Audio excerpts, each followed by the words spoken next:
Hi dears. మామూలుగా సినిమాలు ఆనందం కోసం చూస్తాం, వినోదం కోసం చూస్తాం, కానీ కొన్ని సినిమాలు మన హక్కుల కోసం చూడాలి. సో ఆ ప్రాసెస్లో ఉక్కు సత్యాగ్రహం అని ఒక సినిమా మన ముందుకు తీసుకొస్తున్నారు. సో డైరెక్టర్, ప్రొడ్యూసర్, యాక్టర్, చాలా చాలా టైటిల్స్ ఉన్నాయి ఆయనకి. సత్యారెడ్డి గారు అండ్ జేడి లక్ష్మీనారాయణ గారు మనతో పాటు ఉన్నారు. వాళ్ళతో మాట్లాడి ఈ సినిమాని మనం థియేటర్లోనే ఎందుకు చూడాలి అని అడిగి తెలుసుకునే ప్రయత్నం చేద్దాం. నమస్కారం. నమస్కారం సార్. ఎలా ఉన్నారు సార్? సో ఉప్పు సత్యాగ్రహం తెలుసు మాకు. సో అది చాలా రెవల్యూషనరీ థింగ్. సో ఇప్పుడు ఉక్కు సత్యాగ్రహం అనే టైటిలే కొంచెం డిఫరెంట్గా ఉంది. సో ఇది రియల్ లైఫ్లో కూడా చాలా ఆడియన్స్కి కనెక్టివ్గా న్యూస్లలో చూసే థింగ్ ఇది. సో దీని మీద సినిమా తీయాలనే ఆలోచన మీకు ఎలా వచ్చింది? 32 మంది ప్రాణ త్యాగాలతోటి, లక్షలాది మంది ఉద్యమకారుల ఫలితంగా విశాఖ ఉక్కు తెలుగువారి హక్కు నినాదంతో ఏర్పడ్డ స్టీల్ ప్లాంట్ ప్రైవేటీకరణ అవుతుంటే, మేధావులు, పెద్ద వ్యక్తులు, ఉన్నతమైన అధికారాల్లో ఉండి కూడా అవన్నీ రాజీనామా చేసి వచ్చి ప్రజల కోసం పోరాడుతున్న మహానుభావులను చూసి కళాకారుడిగా, కళ కోసం కాదు, ప్రజల కోసం, నిద్రపోయేవాడు కనేది కళ, నిద్రపోయేవాడిని లేపేది కళ అనే సిద్ధాంతాన్ని నమ్మి ఒక కళాకారుడిగా ప్రజా యుద్ధ నౌక విప్లవ కవి గద్దరన్న గారిని స్ఫూర్తిగా తీసుకొని ఆయన పాటలు రాయగా అనేక మంది కవులు, కళాకారులు, ప్రజా కవులు రచించగా ఈ చిత్రాన్ని తీయటం జరిగింది. ఇంత గొప్ప వ్యక్తికి చూయిస్తే, ప్రజల మనిషి కాబట్టి, విశాఖపట్నం తోటి సత్సంబంధాలు ఉన్న వ్యక్తి కాబట్టి ఆయన్ని ఒకటే చెప్పాను, సార్ మీకు ఎలా మనసులో అనిపిస్తుందే మీడియాకి కానీ ప్రజలకు కానీ చెప్పండి సార్, బాగలేకపోతే బాగలేదని కూడా చెప్పండి సార్ అని చెప్పాను. ఆయన చెప్పమన్నా కూడా బాగలేని దాన్ని బాగుందని చెప్పడు, బాగుంటే బాగలేదని చెప్పడని ఆయన నైజం తెలుసు కాబట్టి ఆయన మీదనే వదిలేసి ఉదయం నుంచి ఆయనకి సినిమా చూపించడం జరిగింది. ఆయన అభిప్రాయం మీరే డైరెక్ట్గా తెలుసుకోవచ్చు. మీరు అన్నారు ఎందుకు తీశారని. గద్దరన్న గారంటే ఉభయ తెలుగు రాష్ట్రాల్లోనే కాదు, భారతదేశంలోనే ఉద్యమాలకు పునాది. ఆ స్టీల్ ప్లాంట్ ప్రైవేటీకరణ ఆపటం కోసం ఆయన నన్ను ఉత్తేజపరిచాడు. సమ్మెని జన్మ హక్కు రన్నో, దాన్ని ఆపేటి మొనగాడు ఎవడన్నా. సమ్మెని జన్మ హక్కు రన్నో, దాన్ని ఆపేటి మొనగాడు ఎవడన్నా. అన్నన్న మాయన్న కంపెనీ కూలన్నా, ఆహా అన్నన్న మాయన్న కంపెనీ కూలన్నా. ఎన్నాళ్ళు నీ బతుకు ఎదురు తిరగవన్నో. ఉక్కు ఫ్యాక్టరీ తల్లి దుఃఖంలో ఉన్నది. విశాఖపట్నం, విశాఖ సముద్రము శోకమై పొంగినాది. ఇలాంటి పాట ఒకటి పాడి నాకు వినిపించిన తర్వాత ఖచ్చితంగా సినిమా తీయాలని నిర్ణయించుకున్నాను. తీయటం ఒక ఎత్తైతే, ఇన్ని సంవత్సరాలు కష్టపడి తీసి అనేక మందిని యాక్టింగ్ చేసేటట్టు చేసి సెన్సార్ కష్టాలు ఎదుర్కొని గద్దర్ గారు కూడా చనిపోయిన తర్వాత ఈ చివరి 48 గంటల్లో ఎవరికైతే మేము చెప్పాలనుకున్నామో, ఎవరికైతే చూయించాలనుకున్న ఆ మహానుభావుడు చూశారు. ఆయన అభిప్రాయాన్ని మీరు తెలుసుకోండి. ప్రజలకు ఆయన ఏం చెప్తారో మీ ద్వారా తెలియజేయాలని కోరుకుంటున్నాను. మన former courageous and daring IPS officer and Jai Bharat party founder మనతో పాటు ఉన్నారు, జేడి లక్ష్మీనారాయణ గారు. సో మీరు ఒక రెవల్యూషన్ సార్, సొసైటీకి దొరికిన ఒక గోల్డ్ అండ్ డైమండ్ అని ఐకాన్ అని చెప్పుకోవచ్చు. సో మీరు నార్మల్గా సినిమా ప్రమోషన్స్లో ఇన్యాక్టివ్గా ఉంటారు, అంతగా రారు. సో ఈ సినిమా గురించి వచ్చారంటే దాని వెనక ఒక పర్టికులర్ రీజన్, చాలా స్ట్రాంగ్ రీజన్ ఉండే ఉంటుంది. సో ఆ రీజన్ ఏంటి అండ్ ఈ సినిమాని మీరు ఎందుకు ప్రమోట్ చేస్తున్నారు? ముఖ్యంగా ఏంటంటే ఈ సినిమా భారతదేశ ప్రజలతో ముడిపడిన సినిమా. ఇది కేవలం ఆంధ్రప్రదేశ్ ప్రజలు కానీ, తెలంగాణ ప్రజలు కానీ అనట్లేదు, మొత్తం భారతదేశ ప్రజలతో ముడిపడిన ఒక విషయం ఇది. ఎందుకంటే బేసిక్గా ప్రైవేటైజేషన్ అన్న ఒక విషయం. ఎందుకంటే ప్రస్తుతం నాన్ స్ట్రాటజిక్ సెక్టర్లో ఉన్న వాటన్నింటినీ కూడా ప్రైవేటైజ్ చేయాలన్న దిశగా ప్రభుత్వం ఆలోచిస్తుంది. దానివల్ల ఏంటంటే అనేక కష్టాలు వస్తాయి ప్రజలకు. ఎందుకంటే బేసిక్గా మనది వెల్ఫేర్ స్టేట్. అందులో ఈ ధనికులకు పేదలకు మధ్య ఉన్న అంతరాలు ఏవైతే ఉన్నాయో వాటిని తగ్గించాల్సిన బాధ్యత ప్రభుత్వాన్ని. దానికోసమే పబ్లిక్ సెక్టర్ అన్నది వచ్చింది. మనం టోటల్గా అమెరికన్ క్యాపిటలిస్ట్ సిస్టమ్ మనం అడాప్ట్ చేసుకోలేదు. మనం మిక్స్డ్ ఎకానమీ అనుకున్నాం. ప్రైవేటు, పబ్లిక్ సెక్టర్ రెండు కలిసి ఉంటాయి. తర్వాత ఇంతకుముందు సత్యారెడ్డి గారు చెప్పినట్టు 32 మంది ప్రాణత్యాగాలతో వచ్చిన ఇది ఒక యూనిట్. తర్వాత భారతదేశంలోనే ఒక పోర్ట్ దగ్గర ఉన్న స్టీల్ ప్లాంట్ ఇది ఒకటి. కాబట్టి ఈ విధంగా ఉన్న యునిక్ ఫీచర్స్ ఏవైతే ఉన్నాయో, ఆ తర్వాత క్వాలిటీ ఆఫ్ స్టీల్ విశాఖపట్నంది చాలా గొప్పది. తర్వాత ముఖ్యంగా ఈ స్టీల్ ప్లాంట్ ఏర్పాటు చేయడానికి 16,000 మంది రైతులు వాళ్ళ భూముల్ని ఫ్యాక్టరీకి ఇచ్చారు. ఆ ఇచ్చిన సందర్భంగా వాళ్ళకు ఒక ప్లాట్, తర్వాత వచ్చేసి వాళ్ళలో ఉద్యోగం ఇస్తామని చెప్పారు. ఇప్పటికీ 8,500 మందికి ఉద్యోగాలు ఇవ్వాల. ఇది 4వ తరం. వారు మరి ఎక్కడికి వెళతారు? కాబట్టి ఈ విషయం వచ్చేసి ప్రజా సమస్యలతో ముడిపడిన విషయం. ఆ తర్వాత ప్రజలందరూ కోరుకుంటున్నారు ఇది ప్రభుత్వ రంగ సంస్థగానే ఉండాలి. కాబట్టి ఇటువంటి జెన్యుయిన్ ఇష్యూ ఏదైతే ఉందో, తర్వాత ఈ ఫ్యాక్టరీ, ఈ steel unit, Vizag steel plant అన్నది ప్రైవేటీకరణ కాకూడదని హైకోర్టులో పబ్లిక్ ఇంట్రెస్ట్ లిటిగేషన్ కూడా నా బాధ్యతగా నేను వేశాను. ఆ పబ్లిక్ ఇంట్రెస్ట్ లిటిగేషన్ నడుస్తుంది. అందువల్ల నాకు పర్సనల్గా కూడా ఇందులో చాలా ఇంట్రెస్ట్ ఉంది ఈ సబ్జెక్ట్లో. కాబట్టి ఈ సబ్జెక్టుని అత్యంత పవర్ఫుల్ మాధ్యమం ప్రస్తుతం ఉన్న సినిమా ద్వారా సత్యారెడ్డి గారు ప్రజలకు తెలియజేయబోతున్నారన్న విషయం తెచ్చి చాలా ఆనందించాను. మంచి మిత్రులు వారు, అప్పుడప్పుడు కలిసినప్పుడు కూడా మాట్లాడుకునేవారం. కానీ ఈరోజు సినిమా ఇవి చూసిన తర్వాత నేను ఆశ్చర్యపోయాను. నేను అనుకున్న దానికి వీరు యాక్చువల్గా చూపించిన దానికి చాలా డిఫరెన్స్ ఉంది. అంటే ఆ విధంగా చూస్తున్న వాళ్ళు ఎవరు కూడా ఆ సీట్లో ఖచ్చితంగా కూర్చోలేరు. ఎప్పుడు లేద్దామా అనిపిస్తుంది. మనం కూడా ఆ పాటలతో మనం కూడా గొంతు కలుపుదామా అన్న ఫీలింగ్స్ వారు తీసుకొచ్చారు. సార్, బేసిక్ గా సినిమా చూసే విధానం మారిపోయిందండి. అంటే ఒకప్పుడు అంటే ఏది చూపించినా చూస్తుండే ఆడియన్స్. ఇప్పుడు ఈ సోషల్ మీడియా పెరిగిన తర్వాత ఈ 5G వరల్డ్ లో ఆడియన్ కి చాలా టెక్నాలజీ దగ్గరికి వచ్చేసింది, చేతిలో ఉంది. సో ఇలాంటి టైప్ ఆఫ్ ఫిలిమ్స్ ని థియేటర్లోనే చూడాలి అంటే చాలా మందికి కష్టంగా ఉంటది. సో ఈ సినిమాలో స్పెషాలిటీ ఏంటి, అండ్ మీ క్యారెక్టర్ కూడా ఈ సినిమాలో ఉందంట. అంటే గొప్ప వ్యక్తులు ఎలా ఉంటారంటే వాళ్ళు ఇతరులకు ఆపాదిస్తారు వారు చేసిన విషయాలు, వాళ్ళు చెబుతుంటారు. కాబట్టి మిత్రులు కాబట్టి వారు ఆ విధంగా చెప్పారు. కానీ ఈ విషయం ఏదైతే ఉందో అది ఖచ్చితంగా ఈ కంప్లీట్, ఎందుకంటే కథ, మాటలు, తర్వాత వచ్చేసి అప్పుడు దాసరి నారాయణరావు గారు చూసేవారు. వారు కథ, మాటలు, పాటలు, స్క్రీన్ ప్లే అన్ని కూడా దాసరి నారాయణరావు గారు. తర్వాత మళ్ళా ఒకసారి సత్యారెడ్డి గారిని ఈరోజు ఆ టైటిల్ చూసే అవకాశం నాకు దొరికింది. తర్వాత ఆయన స్వయంగా కూడా నటించారు. తర్వాత ఆ ఉద్వేగ భరితమైన ఆయన హావభావాలు చూస్తే కూడా ఎప్పుడైతే మనిషి ఆ విషయంతో ట్రూగా కనెక్ట్ అవుతామో అప్పుడు మన శరీరం కూడా స్పందిస్తుంది ఆ విధంగా చేయడానికి. కాబట్టి ఆ పాటలు, తర్వాత ముఖ్యంగా గద్దర్ గారు ఈ సినిమాలో నటించడం అన్నది చాలా గొప్ప విషయం. గద్దర్ గారు నాకు బాగా పరిచయం. ఏం లచ్చన్న ఎట్లున్నావే అంటారు ఆయన కలిసినప్పుడు. కాబట్టి ఆ విధమైన ఆయన్ని కూడా ఒకసారి స్క్రీన్ మీద మళ్ళా చివరిసారిగా ఆయన చూడడం అన్నది కూడా జరిగింది. ఆయన కూడా చాలా ఇన్వాల్వ్ అయి చేశారు. ఎవరు, కోరేటి వెంకన్న గారు కావచ్చు, లేకుంటే సుద్దాల అశోక్ తేజ గారు కావచ్చు, వారు రాసిన పాటలు, అందులో ఉపయోగించిన పదాలు కూడా చాలా ఇదిగా ఎమోషనల్గా, ఇన్స్పిరేషనల్గా ఉంటాయి. మీరు అన్నారు సినిమాకి వెళ్ళి కూర్చోవాలి.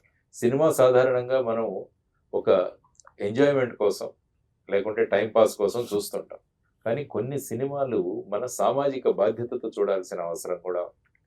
ఎందుకంటే ఈ సినిమాకి ఎంత ఖర్చు పెట్టి తీసిన తర్వాత ఇది ఎవరి కోసం తీస్తున్నారు? ఫైనల్గా ఒక అభూత కల్పన కాదు, ఫ్యాంటసీ వరల్డ్ కాదు, ఇది రియాలిటీ. అందుకని ఈ మధ్య నాకు చూస్తున్నది ఏంటంటే బయోపిక్స్ కూడా బాగా జనాలు చూస్తున్నారు.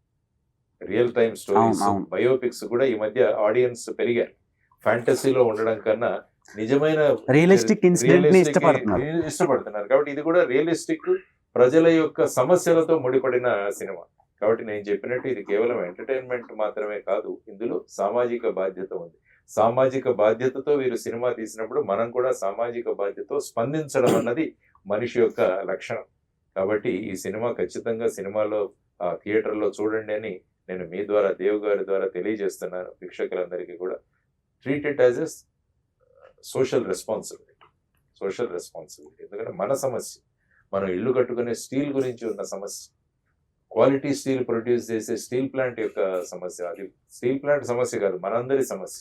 కాబట్టి ఇది ప్రైవేట్ రంగంలోకి వెళ్లకుండా ప్రభుత్వ రంగంలో ఉండాలి. దానికి కారణాలు ఏంటన్నవి కూడా ఈ సినిమాలో చూపించారు. తర్వాత ఏ విధంగా ఆ సమయంలో విద్యార్థులు వాళ్ళ 32 మంది వాళ్ళ ప్రాణత్యాగాలు చేశారు. అప్పుడు చాలా మంది, తెన్నేటి విశ్వనాథం గారు కావచ్చు, గౌతు లచ్చన్న గారు కావచ్చు, వీరందరూ కూడా వాళ్ళ పదవులను వదిలేశారు. సుమారుగా 55 మంది వాళ్ళ పదవులను వదిలేసి వచ్చేసారు. సార్, ఇఫ్ స్టీల్ ప్లాంట్ ప్రైవేటీకరణ అయితే సిచ్యువేషన్ ఏంటి? అంటే ఏమవుతుందంటే ఈ ప్రైవేటీకరణ కాకూడదు అని ప్రజలు కోరుకుంటున్నారు. అన్ని రాజకీయ పక్షాలు కూడా వేదికల మీద మాట్లాడుతున్నారు. ఇంక్లూడింగ్ భారతీయ జనతా పార్టీ కూడా ఈ స్టీల్ ప్లాంట్ ప్రైవేటీకరణ అవ్వదనే చెబుతున్నారు. అది అందరూ ఆ విధంగా మాట్లాడుతున్నప్పుడు మాకు కూడా ఆనందం కలుగుతుంది. అంటే ఈ స్టీల్ ప్లాంట్ ప్రైవేటీకరణ అవ్వదులే. కానీ ఎప్పుడైతే మనం మాట ఇచ్చిన తర్వాత మన చర్యలు కూడా ఆ విధంగా ఉండాలి. అంటే ఈ స్టీల్ ప్లాంట్ ప్రైవేటీకరణ మేము చేయట్లేదు అని ఫైనల్ గా కేబినెట్ ఒక నిర్ణయం తీసుకుంది అనుకోండి, అది ప్రజల్లో ఒక రకమైన కాన్ఫిడెన్స్ ఇస్తుంది. కానీ ప్రతి ఒక్కరూ రావడం అవ్వదు అని చెప్పడం, కానీ కాంక్రీట్ గా స్టెప్స్ పడకపోవడం వల్ల ప్రజల్లో అనుమానాలు ఉన్నాయి. అవును. నిజంగా మనల్ని ఈ రాజకీయంగా మనల్ని ప్రభావితం చూపించడానికి చేస్తున్నారా, నిజంగా చిత్తశుద్ధితో చేస్తున్నారా అన్నది కూడా ప్రజల్లో అనుమానం కలుగుతుంది. కాబట్టి ఆ అనుమానం ఎప్పుడు రానివ్వకూడదు పొలిటికల్ పార్టీస్. కాబట్టి వారు ప్రజాపక్షపాతిగా పనిచేసే మీరు చాలా ట్విస్ట్లు ఇచ్చారు లాస్ట్ ఒక 2 years నుంచి, కామన్ పీపుల్ కి, పొలిటికల్ పీపుల్ కి, అందరికి. సో అలా ఇవ్వడానికి రీజన్స్ చాలా ఉండొచ్చు. నేను ఆ రీజన్స్ అడగను. కానీ చాలా రోజుల తర్వాత మీరు మీడియా ముందు కూడా వచ్చారు కాబట్టి కొన్ని అడగక తప్పట్లేదు. ఫస్ట్ థింగ్, జై భారత్ పార్టీ, మీరు జనసేన పార్టీ నుంచి బయటకు వచ్చి జై భారత్ పార్టీ పెట్టి సో ఓడిపోవడం జరిగింది. సో ఎలా అనిపించింది సార్, ఈ ఎక్స్పీరియన్స్ ఎలా అనిపించింది మీకు? ఇదంతా ఏంటంటే మనం పార్టీలోకి రావడము, తర్వాత ఎన్నికలు అన్నది ప్రజలను చైతన్యవంతంగా చేయడానికి వచ్చే విధానాలు. ఎందుకంటే లేకుంటే ప్రస్తుతం ఉన్న ఎన్నికల్లో ఇంత ఇన్వెస్ట్మెంట్ పాలిటిక్స్ అయిపోయాము. ఇంత డబ్బులు మీరు ఇన్వెస్ట్ చేయాలి, ఆ తర్వాత బిజినెస్ అయిపోయింది ఆటోమేటిక్. అందుకని బిజినెస్ పీపుల్ వస్తున్నారు, మోస్ట్ ఆఫ్ ది పీపుల్ ఈ పాలిటిక్స్. ఎంటర్ప్రెనర్స్, తర్వాత ఈ ఫ్యాక్టరీ పెద్ద పెద్ద యూనిట్స్ పెట్టిన వాళ్ళు, ఈ విధంగా వాళ్ళందరూ దిగుతున్నారు. సో దానివల్ల ఏమవుతుందంటే ఇన్వెస్ట్మెంట్ పాలిటిక్స్, కాస్ట్లీ పాలిటిక్స్ అయిపోతున్నాయి ఇవన్నీ. కాబట్టి దీని నుంచి నిజమైన ప్రజాస్వామ్యం తీసుకురావాలంటే ఒక హోప్ ఎక్కడైనా క్రియేట్ చేయాలి. అందువల్ల దాన్ని ఓటర్లను చైతన్యవంతులుగా చేసే బాధ్యత మేము ముఖ్యంగా జై భారత్ నేషనల్ పార్టీ పెట్టిన ప్రధానమైన ఉద్దేశం. ఎందుకంటే ఒక పార్టీ ఓవర్ నైట్ ఎప్పుడు కూడా అవ్వదు. ఇది ఒక లాంగ్ డ్రాన్ బ్యాటిల్. ప్రజలను చైతన్యవంతం చేయాలి, వాళ్ళ ఓటు హక్కు సక్రమంగా వినియోగించుకోవాలి. మనం మాల్కి వెళ్తే ప్రతి వస్తువు చూసి కొనుక్కుంటాం. సపోజ్ తోపుడు బండి మీద వస్తున్న వస్తువు కూడా మనం చూసుకుంటాం. మన పిల్లల్ని జాయిన్ చేయాలంటే మంచి స్కూల్ ఏదని చూసుకుంటాం. తర్వాత మనం ఎవరైనా ఒంట్లో బాగాలేకుంటే ఏ హాస్పిటల్, మంచి హాస్పిటల్ ఏదని 10 మందిని ఎంక్వైరీ చేస్తాం. క్వాలిటీ అంటే మన చేతిలో ఉన్న ఇంత ఓటు హక్కుని మనం ఎవరిని ఎన్నుకుంటున్నాం అన్నది కూడా చాలా విషయం. ముఖ్యంగా సుమారుగా చూస్తే 37 నుంచి 38% క్రిమినల్ రికార్డులు ఉన్న వాళ్ళు పార్లమెంట్ లో ఉన్నారు. ఎగ్జాక్ట్లీ. మరి వీటన్నిటి గురించి ప్రజలను జాగృతి చేయడం అన్న బాధ్యత మన మీద ఉంటుంది. సో ఆ బాధ్యతతో వచ్చామన్నమాట. So it's a long run process. ముందుకు తీసుకెళ్తాం, ఎలక్టోరల్ రిఫార్మ్స్ కూడా తీసుకురావాలి. అదే అంటే బేసిక్ గా సార్, నార్మల్ గా ఎవడెలా పోతే నాకేంటి అనుకునే ఈ జనరేషన్ లో మీలాంటి పర్సన్ మీ పర్సనల్ లైఫ్ ని మొత్తం పక్కన పెట్టి థ్రెటనింగ్స్ ఉన్నా సరే భయపడకుండా మాక్సిమం అవేర్నెస్ క్రియేట్ చేయడానికి ట్రై చేస్తున్నారు. సో మీ లైఫ్ లో జరిగిన చాలా కేసులే సినిమాలు తీసి హిట్లు కొట్టి డబ్బులు కూడా సంపాదిస్తున్నారు. సో వాటి మీద మీ ఒపీనియన్ ఏంటి? అండ్ ఈ సినిమా కూడా సేమ్ అలానే అవేర్నెస్ కోసమే తీసినట్టు కనిపిస్తుంది. సో అండ్ దీనికోసం డెఫినెట్ గా, ఎందుకంటే ప్రజలలో, అందుకనే చెప్పాను నేను, బయోపిక్స్ అన్నవి చాలా ముఖ్యంగా యూత్ ని చాలా ఆకర్షిస్తాయి. తర్వాత వచ్చేసి ప్రజా సమస్యలు తెలుసుకోవడానికి కూడా ఇప్పుడు ఏంటంటే సోషల్ మీడియా వచ్చాక రకరకాల వ్యూ పాయింట్స్ వస్తుంటాయి. కాబట్టి ఒక ఆథెంటిక్ ఇన్ఫర్మేషన్ కూడా రావడం చాలా అవసరం. అది కూడా మెయిన్ స్ట్రీమ్ దీంట్లో ఫిల్మ్లో రాగలిగితే అది ఇంకా ప్రభావవంతంగా ఉంటుంది. ఎందుకంటే సోషల్ మీడియాలో ఎవరు ఏదైనా మాట్లాడచ్చు, కానీ నిజమైన సినిమా తీస్తున్నప్పుడు అది కూడా ఇటువంటి పబ్లిక్ ఇష్యూని తీసుకొని చేస్తున్నప్పుడు అందులో చాలా రీసెర్చ్ కూడా చేసింటారు. ఎందుకంటే సినిమాలో కొన్ని ఇవి చూస్తే అప్పుడున్న విజువల్స్ అవన్నీ కూడా ఇందులో పెట్టారు. ట్రైలర్ లో చాలా రియలిస్టిక్ గా ఉంది సినిమా. అందుకనే, ఎందుకంటే అది ఖచ్చితంగా నచ్చుతుంది. ఎందుకంటే బేసిక్ గా మన దగ్గర యువతరం చాలా పెద్ద సంఖ్యలో ఉన్నారు. కాబట్టి వాళ్ళను ప్రభావితం చేస్తే వాళ్ళే రేపు దేశాన్ని ముందుకు తీసుకెళ్లాల్సిన వాళ్ళు. కాబట్టి వాళ్లకు ఏ విధంగా ఇష్యూస్ పరిచయం చేయాలన్న దృష్టితో కూడా వీరు కూడా ఒక సోషల్ రెస్పాన్సిబిలిటీతో తీసిన సినిమా. అందుకని నేను చెప్పాను, మనం కూడా ఒక సోషల్ రెస్పాన్సిబిలిటీగా దానికి రెస్పాండ్ అవ్వాలి అని అంటున్నాను అన్నమాట. ఈ సినిమాకి బిగ్ అసెట్ మీరే సార్. ఎందుకంటే ప్రమోషనల్ గా చెప్తున్నాను నేను. ఒక రకంగా ఒక సినిమా తీసి ఆడియన్స్ వరకు తీసుకురావడం చాలా కష్టం. తీయడం ఒక రకమైన కష్టం. అది ఒక కామన్ ఆడియన్స్ వరకు తీసుకురావడం అనేది అది కత్తి మీద సాము లాంటిది. సో దాంట్లో మీరు పాల్గొన్నందుకు వీళ్ళు నిజంగా లక్ ఫీల్ అవ్వాలి. అండ్ ఈ ప్రమోషనల్ ఈవెంట్కి మీరు వచ్చి ఉక్కు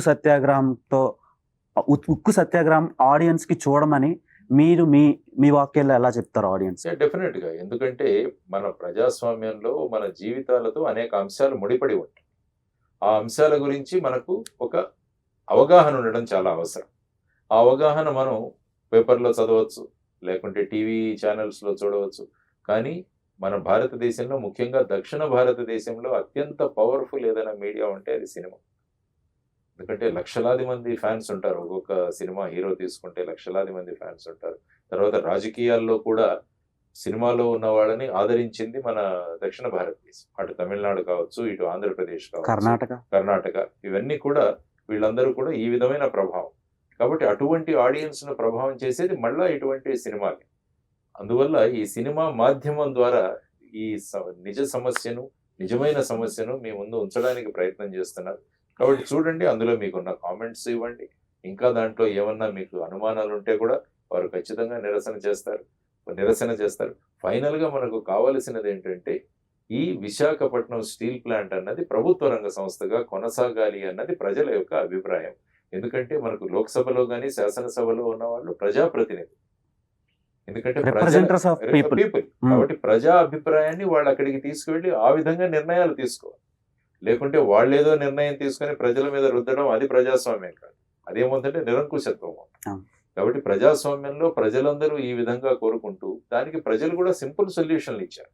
ఏంటి, ఈ స్టీల్ ప్లాంట్కి మీరు స్వతంత్ర గనులు కేటాయించండి, ఇండిపెండెంట్ వాళ్ళు మైన్స్ కేటాయించండి, లేకుంటే స్టీల్ అథారిటీ ఆఫ్ ఇండియాలో దీన్ని కలపండి. Simple solutions. ఈ రెండు కూడా ప్రభుత్వాలు చేయవచ్చు.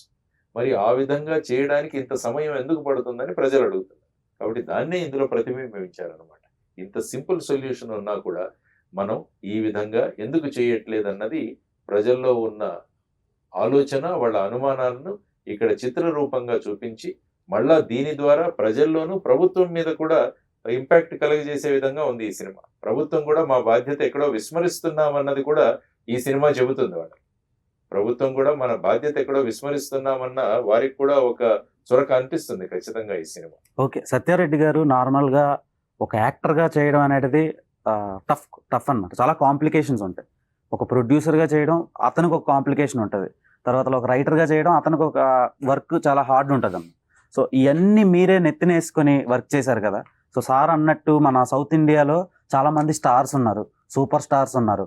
ఫ్యాన్ బేస్ అంటే వాళ్ళకు ఉండే ఫ్యాన్ బేస్తో నిజంగా టర్న్ చేసేస్తారు. సో అంత మంచి స్టార్స్ ఉన్నప్పుడు మీరే ఎందుకు హీరోగా చేశారు? అంటే చాలామంది ఉన్నారు కదా, ఎవరిని ఎందుకు పిక్ చేసుకోలేకపోయారు? ఇందాక సార్ చెప్పారు గొప్పవారు ఎప్పుడు చెప్పుకోరని.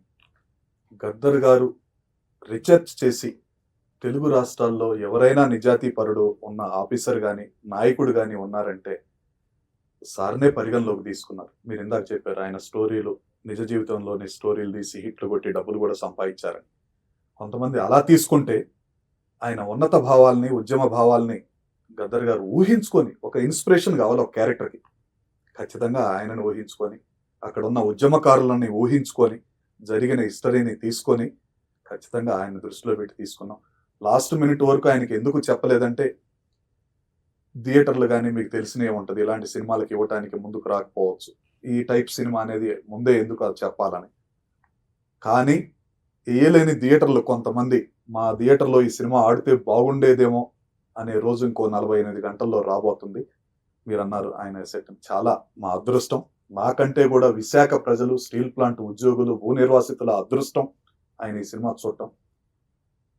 ఆయనకు ఒకవేళ నచ్చి ఉండకపోతే, నేను తప్పుదారి పట్టించుంటే దాంట్లో సత్యారెడ్డి గారు ఫోన్ వచ్చింది వెళ్ళిపోతున్నాను అంటాడు. ఒక్క సెకండ్ కూడా నాకు సమయం ఇచ్చేవాడు కాదు, మీడియాతోటి మాట్లాడేవాడు కాదు. ఆయన చూడని మీడియా కాదు, ఆయన చూడని నేషనల్ మీడియా కాదు, ఇంటర్నేషనల్ స్థాయిలో వెళ్ళాడు. రియల్గా ఆయన మా కథానాయకుడు.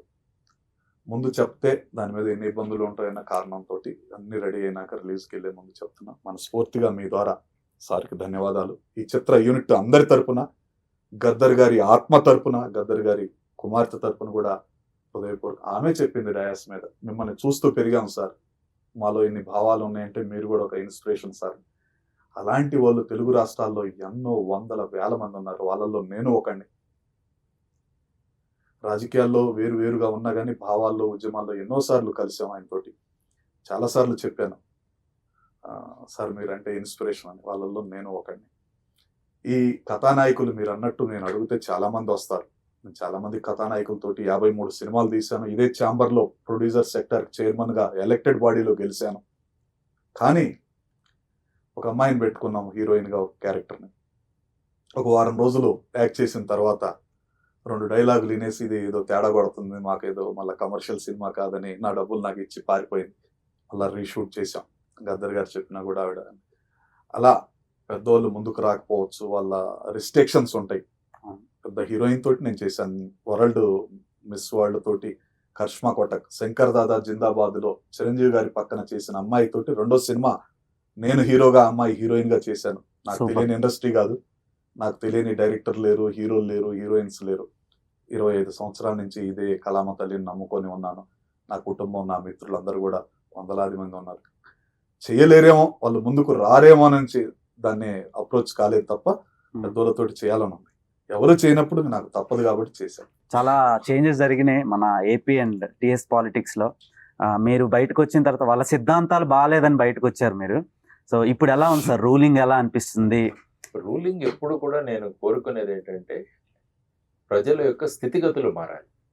ప్రజల యొక్క స్థితిగతులు మారి వారి అందరి అభిప్రాయాలు ఏవైతే ఉన్నాయో, వారు ఏ విధంగా ప్రభుత్వాన్ని చూస్తున్నారో వాటిని నిజం చేయడం ప్రభుత్వం యొక్క బాధ్యత. కాబట్టి ఎలక్షన్ అప్పుడు చాలా విషయాలు చెప్పి వస్తుంటారు, మేము అది చేస్తాం ఇది చేస్తామని. సో వచ్చిన తర్వాత ఏమేం చేస్తున్నారు, ముఖ్యంగా మనకి ఏంటంటే భారతదేశంలోనూ మన 2 రాష్ట్రాల్లో కూడా యువతరం చాలా పెద్ద సంఖ్యలో ఉందని చెప్పారు. తర్వాత చాలా మంది ఇప్పుడు ఉద్యోగాల కోసం చూస్తున్నారు. ఉద్యోగాలకు అంటే ప్రభుత్వ ఉద్యోగాలు కావచ్చు, ప్రైవేట్ కావచ్చు, స్వయంగా కూడా వాళ్ళు ఎంటర్ప్రినర్స్ కూడా మారచ్చు. ఈ విధమైన వాతావరణాన్ని కలుగు చేయాల్సిన బాధ్యత ప్రభుత్వం మీద ఉంది. మీరు ప్రభుత్వ ఉద్యోగాలు కొంతమందికే ఇవ్వగలరు, మిగతా వారందరికీ కూడా పెద్ద ఎంప్లాయ్మెంట్ బేస్ క్రియేట్ చేయాలంటే ఇన్వెస్ట్మెంట్లు తీసుకురావాలి, బయట నుంచి కొత్త యూనిట్స్ రావాలి. ఆ తర్వాత ఎవరైనా స్వయంగా మేము చేస్తాము అనుకుంటే వాళ్లకు చేయూతగా నిలబడి స్టార్టప్స్ కావచ్చు, ఎంటర్ప్రినర్షిప్ కావచ్చు, వీటన్నిటి కూడా వాళ్ళకి ఇవ్వగలగాలి. ఈ విధంగా ప్రభుత్వం పనిచేయాలని ఎప్పుడు కూడా కోరుకుంటాం ఈ 2 రాష్ట్రాల్లో కూడా. ఎందుకంటే యువతరాన్ని మనం మిస్ చేసుకుంటే ఆ తర్వాత యువతరం ఏ మార్గంలో వెళుతుంది అన్నది కూడా చాలా కష్టం. అండ్ వన్ మోర్ థింగ్ ఏంటంటే చాలా మైగ్రేషన్స్ మన ఏపీ నుంచి తెలంగాణ నుంచే జరుగుతున్నాయి. లాస్ట్ 1.5 2-3 years నుంచి maximum number of students and youth బయటకు వెళ్ళిపోతున్నారు. అది బిజినెస్ అవనాయండి, స్టడీస్ అవనాయండి. దానికి ఎప్పుడు సార్ ఫుల్ స్టాప్ పడుతుంది? అంటే ఏంటంటే విదేశాలకు వెళ్ళి అక్కడ చదువుకొని అక్కడ చేయడం దాంట్లో ఏమీ అభ్యంతరం తీసుకోకూడదు. ఎందుకంటే అక్కడ ఎడ్యుకేషన్ బాగుంటే వెళ్ళండి.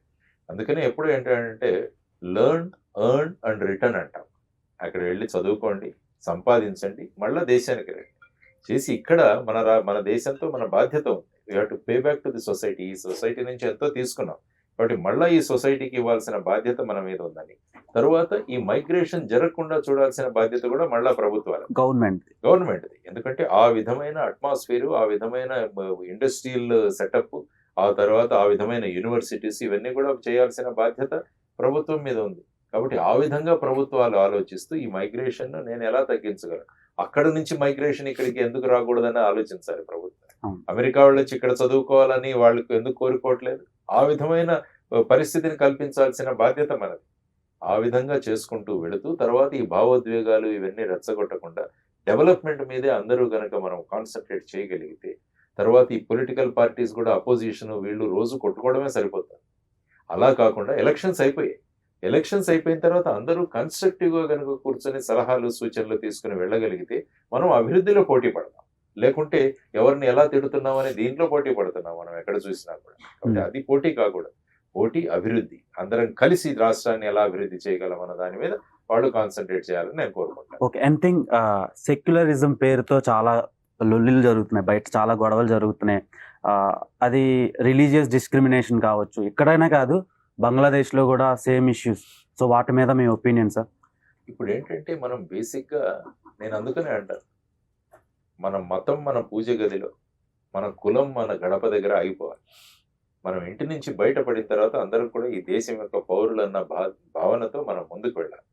కాబట్టి మనం భారత రాజ్యాంగం కూడా ఈరోజు కాన్స్టిట్యూషన్ అడాప్షన్ డే ఈరోజు 26th నవంబర్. కాబట్టి ఈరోజు మన సెక్యులర్ అండ్ సోషలిస్ట్ ఈ 2 పదాలు మనకు 42వ కాన్స్టిట్యూషన్ అమెండ్మెంట్ యాడ్ చేసుకున్నాం. నిన్ననే సుప్రీంకోర్టు కూడా చెప్పింది ఇవి 2 కూడా ఉండాలి. సెక్యులర్ అంటే అన్ని మతాలను సమంగా ప్రభుత్వం ఆదరించడం. సోషలిజం అంటే కేవలం కొంతమంది చేతుల్లో మాత్రమే ఆదాయం లేకుండా అందరికీ దాన్ని ఇవ్వగలగాలి. ధనికులు పేదలకు మధ్య ఉన్న ఈ వ్యత్యాసం ఏదైతుందో ఈ వ్యత్యాసాన్ని తగ్గించాలి. మరి ఈ రెండు జరగట్లేదు కదా. జరగాలి కదా, మరి అటువంటి వాళ్ళని ఎన్నుకోవాలి ప్రజలు.